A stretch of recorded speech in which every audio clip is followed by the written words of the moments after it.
Next up on Boring Gear Reviews, we have the unpleasant surprise from Fairfield Circuitry.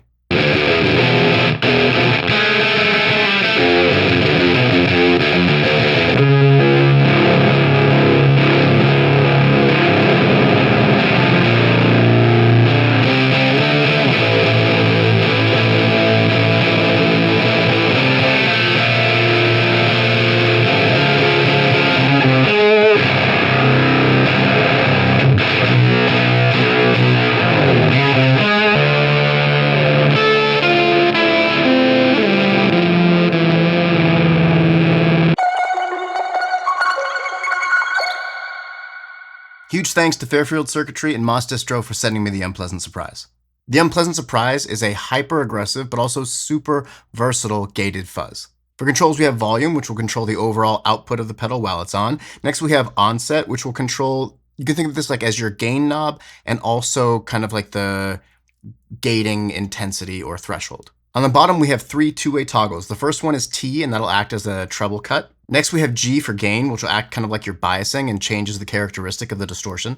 And lastly, we have C for crush, which will kind of think of it like a heavy compression where you can really slam the signal. Now, with the exception of the treble cut, you'll notice that there's no tone or EQ controls here, and you don't need it. If you saw my video of the Fairfield Circuitry 900 fuzz, which also doesn't have an EQ, you'll hear me say in there, and I'm going to echo it here, that these pedals are EQ'd and balanced so perfectly that I'd never even notice. But we do get the benefit of that treble cut here. We've got a true bypass foot switch, and all of our ins and outs and power are on the top of the pedal. For today's demo, I'm using my 1980 Tokai Reborn Old LS80, and this has Sunbear 62 patent pickups. From there, we'll be going into my UAD Apollo X6 and using the Softube JMP 2203 amp plugin.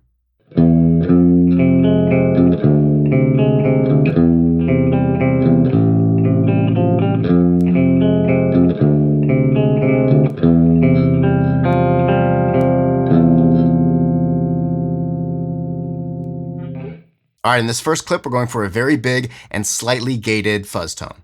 To do that, we're going to have the volume at 1, the onset around 10 or 11, and then we're going to have the treble switch up and then both of the other switches in the downward position. And about halfway through the clip, we're going to add in the Death by Audio Rooms reverb. All right, for me with fuzz, some of the main things I want are like a tight low end, but still very kind of crushing and crumbling. And then I want a little bit gating.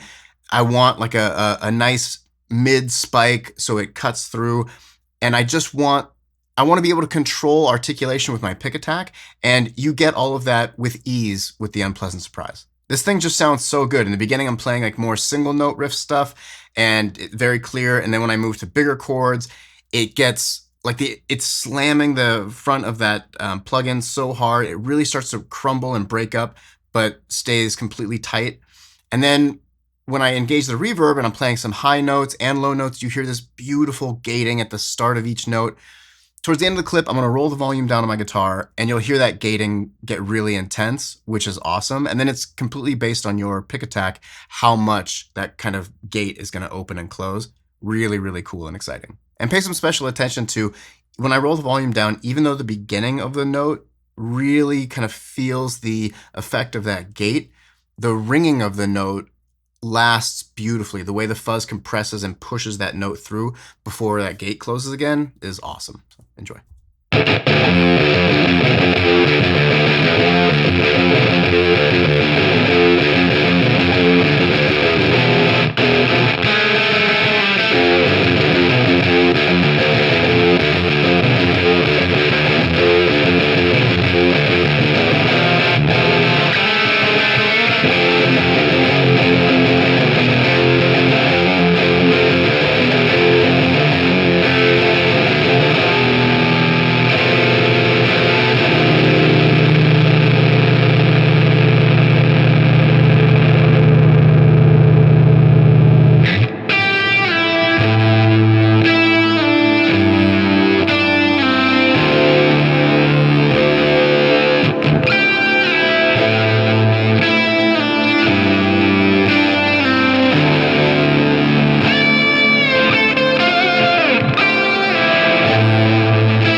And for this next clip, we're gonna get pretty gnarly with it. We're gonna max the volume. We're gonna have the onset just below noon. We're gonna have the T switch down and then both G and C in the upward position. So what you'll notice here, the only big change I made was just reversing where all the switches were at, and you get a completely different sound. This tone blew me away. This is almost like an HM2 into an octave fuzz sound. The EQ in this clip, to my ears, is very, very HM2 style. If you've been watching my channel for a minute, you know how much I love that sound. It's huge and throaty and very, very aggressive. And then you'll hear, like, in the beginning, I'm playing on the bridge pickup. Toward the middle or toward the end or whatever, I'm gonna switch to the middle pickup, and then it gets very thick and almost big muff-like, while still having that kind of HM2 type of sound. So being able to switch between like this very focused, hyper-aggressive fuzz to like a wall of sound, and then back to a really chaotic, it sounds like there's an octave in there, just by my pickup selection and pick attack was crazy.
All right, and in this last clip, we're gonna get what I would say would be like the most, quote, traditional high gain fuzz sound you're gonna get out of this pedal. So we're gonna have the volume around 2 o'clock, we're gonna max the onset, the T and G switches are up, and the C switch is down. So the term traditional fuzz doesn't really apply to this pedal, but I think this sound is probably the most kind of straightforward. So we still get a little bit of that gating, which I love. Like a semi-gated fuzz is one of my favorite tones just in general.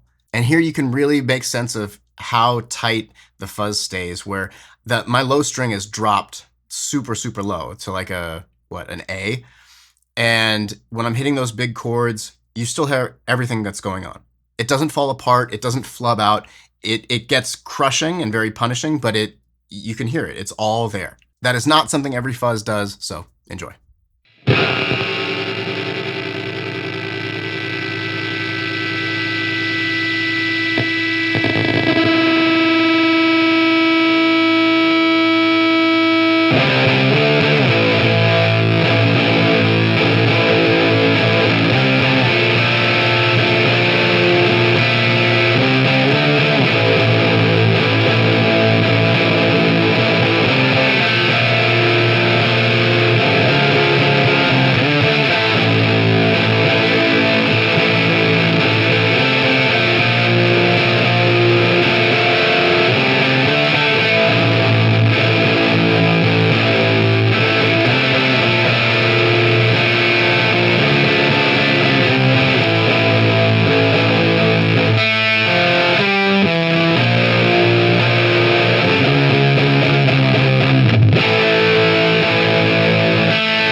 And that'll do it for the unpleasant surprise from Fairfield Circuitry. This is outstanding. I love this pedal. I've had it for, I don't know, 6 weeks, something like that. When they sent it over, I played it a couple days, and then I'd happened to put an AMA in my Instagram stories. So follow me on Instagram. And somebody had asked, like, what are my top 5 fuzzes? And normally I don't like to do lists like that and, you know, rank stuff. But I was like, well, you know, fine. I'll answer some of my top 5 fuzzes. And even though at that time, I'd only had it a couple days, this was on it. This gets the sounds that I want from a fuzz immediately. Like the way the gating works, how thick it gets, the fact that you can get like completely different EQ sounds just with one knob and 3 switches is insane. So for me, this is like one of those pedals that I want to use all the time. It's super, super good. Obviously, like, you know, the form factor is unique. You could turn it on its end if you wanted to save room, or you can put it horizontally, and it works that way too. They're built super well. They feel solid. I love Fairfield Circuitry's aesthetic. I think that's, you know, a pretty common perspective on these things. They just look so cool. They feel good. They sound amazing. So yeah, for me, this is up there. And that's that. If you dig the content, please consider hitting that subscribe, like, share, comment, all that stuff, or become a member. We're going to be doing a bunch of cool giveaways and stuff like that coming up. As always, links for everything I'm using will be in the description below. So check out Fairfield Circuitry and DISTRO and everybody else, and I'll see you guys in the next video. Peace.